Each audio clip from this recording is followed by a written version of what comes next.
ಮೋದಿ ಸರ್ಕಾರವನ್ನೇ ನಡುಗಿಸಿದ ಧರ್ಮೇಂದ್ರ ಪ್ರಧಾನ್ರ ತಲೆದಂಡ ಪಡೆಯುವಂತೆ ಮಾಡಿದ ದೆಹಲಿಯ ಜಂತರ್ ಮಂತರ್ನಲ್ಲಿ ನಡೆದ ಐತಿಹಾಸಿಕವಾದ ವಿದ್ಯಾರ್ಥಿಗಳ ಹೋರಾಟ. ಆ ಹೋರಾಟ ಹೇಗಿತ್ತು ಅಂತ ನಮ್ಮ ದೇಶ ಮಾತ್ರ ಅಲ್ಲ, ಇಡೀ ಜಗತ್ತೇ ನೋಡಿದೆ. ಲಕ್ಷಾಂತರ ಯುವ ಜನರ ಬೆಂಬಲವನ್ನು ಪಡೆದ ಜಿನ್ಜಿ ಪೀಳಿಗೆಯ ಮಕ್ಕಳ ಆ ಹೋರಾಟ ಅದು ದೇಶದಲ್ಲಿ ಹುಟ್ಟುಹಾಕಿದ ಚರ್ಚೆ, ಶಿಕ್ಷಣ ವ್ಯವಸ್ಥೆಯ ವಿರುದ್ಧ ಕೇಳಿಬಂದ ಆಕ್ರೋಶ, ಅಂತಿಮವಾಗಿ ಕೇಂದ್ರ ಶಿಕ್ಷಣ ಸಚಿವ ಧರ್ಮೇಂದ್ರ ಪ್ರಧಾನ್ ಅವರ ರಾಜೀನಾಮೆ ಮತ್ತು ಕೇಂದ್ರ ಸರ್ಕಾರ ಜಾರಿಗೆ ತಂದ ಹೊಸ ಕಾನೂನು. ಆ ಹೋರಾಟ ಮುಗಿದ್ರೂ ಅದರ ಪ್ರತಿಧ್ವನಿ ಇನ್ನೂ ಸಂಪೂರ್ಣವಾಗಿ ಮಂಕಾಗಿಲ್ಲ. ಯುವ ಸಮೂಹದ ಹೋರಾಟದಿಂದ ಬೆಚ್ಚಿ ಬಿದ್ದಿರುವ ಪ್ರಧಾನಿ ಮೋದಿಯವರು ಮೇಲಿಂದ ಮೇಲೆ ಹಾಯ್ ಫ್ರೆಂಡ್ಸ್ ವಿಡಿಯೋ ಬಿಡ್ತಾ ಇದ್ದಾರೆ. ಜಿನ್ಜಿ ಪೀಳಿಗೆಯನ್ನ ಸಮಾಧಾನ ಪಡಿಸುವ ಸರ್ಕಸ್ ಮಾಡ್ತಾ ಇದ್ದಾರೆ. ಅದು ಹೊರಬರ್ತಾ ಇದೆ. ಫ್ರೆಂಡ್ಸ್, ಹಾಯ್ ಫ್ರೆಂಡ್ಸ್, ಸಾಥಿಯೋ. ಅದೇ ಸಮಯದಲ್ಲಿ ಈಗ ಮತ್ತೊಮ್ಮೆ ಅದೇ ಜಂತರ್ ಮಂತರ್ನಲ್ಲಿ ಹೊಸ ಹೋರಾಟದ ಸುಳಿಯೊಂದು ಕೇಳಿ ಬರ್ತಾ ಇದೆ. ದೆಹಲಿ ಮತ್ತು ದೇಶದ ಹಲವೆಡೆ ವಿದ್ಯಾರ್ಥಿಗಳ ಮೇಲೆ ನಡೆದ ದೌರ್ಜನ್ಯದ ವಿರುದ್ಧ ನ್ಯಾಯ ಕೇಳಲು ಕಾಕ್ರೋಚ್ ಜನತಾ ಪಾರ್ಟಿ ಮತ್ತೊಮ್ಮೆ ದೆಹಲಿಯ ಜಂತರ್ ಮಂತರ್ನಲ್ಲಿ ಹೋರಾಟ ನಡೆಸಲಿದೆ ಅನ್ನೋ ಮಾತುಗಳು ಕೇಳಿ ಬರ್ತಾ ಇದೆ. ಈ ಬಾರಿ ಕೇಂದ್ರ ಗೃಹ ಸಚಿವ ಅಮಿತ್ ಶಾ ಕಾಕ್ರೋಚ್ಗಳ ಟಾರ್ಗೆಟ್ ಅಂತಾನು ಊಹಾಪೋಹಗಳು ಹಬ್ಬಿದೆ. ಹಾಗಾಗಿ ಈ ಬಾರಿ ಏನಾಗಲಿದೆ? ಮತ್ತೆ ಸಾವಿರಾರು ವಿದ್ಯಾರ್ಥಿಗಳು ದೆಹಲಿಯತ್ತ ಮುಖ ಮಾಡಲಿದ್ದಾರೆಯೇ? ಅಮಿತ್ ಶಾ ಅವರ ರಾಜೀನಾಮೆಗೆ ಆಗ್ರಹ ಕೇಳಿ ಬರಬಹುದೇ ಎಂಬ ಪ್ರಶ್ನೆಗಳು ಹುಟ್ಕೊಂಡಿದೆ. ಎಲ್ಲ ಪ್ರಶ್ನೆಗಳಿಗೆ ಕಾರಣವಾಗಿರುವುದು ಆಗಸ್ಟ್ 5ರಂದು ನಡೆಯಲಿರುವ ಕಾಕ್ರೋಚ್ ಜನತಾ ಪಾರ್ಟಿ ಅಂದರೆ ಸಿಜೆಪಿಯ ಕೋರ್ ಕಮಿಟಿ ಸಭೆ.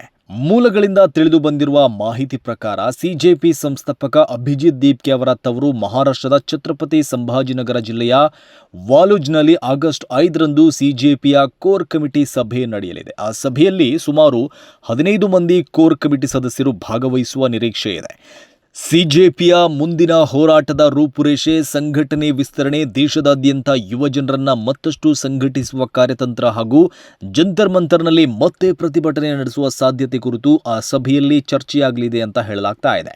ಈ ಬೆಳವಣಿಗೆ ವಿಶೇಷ ಗಮನ ಸೆಳೆಯುತ್ತಿರುವುದಕ್ಕೆ ಕಾರಣ ಏನಂದ್ರೆ, ಗೃಹ ಸಚಿವ ಅಮಿತ್ ಶಾ ಅವರ ರಾಜೀನಾಮೆಗೆ ಆಗ್ರಹಿಸಿ ಸಿಜೆಪಿ ಹೋರಾಟ ಆರಂಭಿಸಬಹುದು ಎಂಬ ಊಹಾಪೋಹಗಳು ಸಾಮಾಜಿಕ ಜಾಲತಾಣಗಳಲ್ಲಿ ವ್ಯಾಪಕವಾಗಿ ಹರಿದಾಡ್ತಾ ಇದೆ.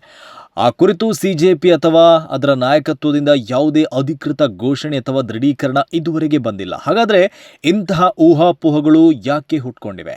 ಯಾಕಂದರೆ ಜಂತರ್ ಮಂತರ್ ಹೋರಾಟ ಮತ್ತು ದೇಶದ ಹಲವೆಡೆ ನಡೆದ ಹೋರಾಟದ ವೇಳೆ ವಿದ್ಯಾರ್ಥಿಗಳ ವಿರುದ್ಧ ದಾಖಲಾಗಿದ್ದ ಎಫ್ಐಆರ್ಗಳು, ಪೊಲೀಸ್ ಕ್ರಮ, ಪ್ರತಿಭಟನಾಕಾರರ ಮೇಲಿನ ಕಾನೂನು ಕ್ರಮ ಹಾಗೂ ಪ್ರತಿಭಟನೆ ವೇಳೆ ನಡೆದ ಕೆಲವು ಘಟನೆಗಳ ಬಗ್ಗೆ ಹಲವು ಪ್ರಶ್ನೆಗಳು ಇನ್ನೂ ಬಗೆಹರಿದಿಲ್ಲ. ಈ ವಿಷಯಗಳನ್ನೇ ಮುಂದಿನ ಹೋರಾಟದ ಪ್ರಮುಖ ಅಂಶಗಳಾಗಿ ಸಿಜೆಪಿ ನಾಯಕತ್ವ ಮುಂದಿರಿಸುವ ಸಾಧ್ಯತೆ ಇದೆ ಎಂದು ಮೂಲಗಳು ತಿಳಿಸಿವೆ. ಹೀಗಾಗಿ ಆಗಸ್ಟ್ 5ರ ಸಭೆ ಕೇವಲ ಒಂದು ಸಂಘಟನಾ ಸಭೆಯಲ್ಲ, ಅದು ಮುಂದಿನ ದಿನಗಳಲ್ಲಿ ದೇಶದ ವಿದ್ಯಾರ್ಥಿ ರಾಜಕಾರಣ ಯಾವ ದಿಕ್ಕಿನಲ್ಲಿ ಸಾಗಬಹುದು ಎಂಬುದಕ್ಕೆ ಒಂದು ಸೂಚಕವಾಗಬಹುದು ಎಂಬ ವಿಶ್ಲೇಷಣೆ ಕೇಳಿ ಬರ್ತಾ ಇದೆ. ಸಭೆಯ ಕಾರ್ಯಸೂಚಿಯನ್ನು ಅಭಿಜಿತ್ ದೀಪ್ಕೆ ಇದುವರೆಗೆ ಬಹಿರಂಗಪಡಿಸಿಲ್ಲ. ಆದರೂ ಸಭೆಯ ಬಳಿಕ ಮಾಧ್ಯಮಗೋಷ್ಠಿ ನಡೆಸುವ ನಿರೀಕ್ಷೆ ಇರುವುದರಿಂದ ಪಕ್ಷದ ಮುಂದಿನ ಕಾರ್ಯತಂತ್ರದ ಬಗ್ಗೆ ಹೆಚ್ಚಿನ ಮಾಹಿತಿ ಹೊರಬರುವುದು ಎಂದು ನಿರೀಕ್ಷಿಸಲಾಗಿದೆ. ಈ ಮಧ್ಯೆ ಜಂತರ್ ಮಂತರ್ನಲ್ಲಿ ಮತ್ತೆ ವಿದ್ಯಾರ್ಥಿಗಳ ದೊಡ್ಡ ಮಟ್ಟದ ಪ್ರತಿಭಟನೆ ನಡೆಯಲಿದೆ ಎಂಬ ಸಂದೇಶಗಳು ಸಾಮಾಜಿಕ ಜಾಲತಾಣಗಳಲ್ಲಿ ಹರಿದಾಡ್ತಾ ಇದೆ. ಆದರೆ ಅವುಗಳಲ್ಲಿ ಎಷ್ಟು ಸತ್ಯವಿದೆ ಎಂಬುದು ಇನ್ನೂ ಸ್ಪಷ್ಟವಾಗಿಲ್ಲ. ಸಭೆಯ ಬಳಿಕವೇ ನಿಜವಾದ ಚಿತ್ರಣ ಹೊರಬರುವ ಸಾಧ್ಯತೆ ಇದೆ. ಹಾಗಾಗಿ ಆಗಸ್ಟ್ 5ರ ಸಿಜೆಪಿ ಸಭೆಯ ಮೇಲೆ ದೇಶದ ರಾಜಕೀಯ ವಲಯ, ವಿದ್ಯಾರ್ಥಿ ಸಂಘಟನೆಗಳು ಮತ್ತು ಸಾಮಾಜಿಕ ಜಾಲತಾಣಗಳ ಗಮನ ನೆಟ್ಟಿದೆ. ಈ ಬೆಳವಣಿಗೆ ಬಗ್ಗೆ ನಿಮ್ಮ ಅಭಿಪ್ರಾಯ ಏನು?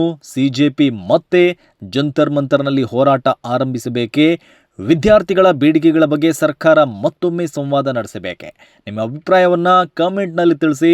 ಇಂತಹ ಪ್ರಮುಖ ಬೆಳವಣಿಗೆಗಳ ಅಪ್ಡೇಟ್ಗಳನ್ನು ಪಡೆಯಲು ನಮ್ಮ ಚಾನೆಲನ್ನು ಸಬ್ಸ್ಕ್ರೈಬ್ ಮಾಡಿ ಮತ್ತು ನೋಟಿಫಿಕೇಶನ್ ಬೆಲ್ಲನ್ನು ಒತ್ತುವುದನ್ನು ಮರಿಬೇಡಿ.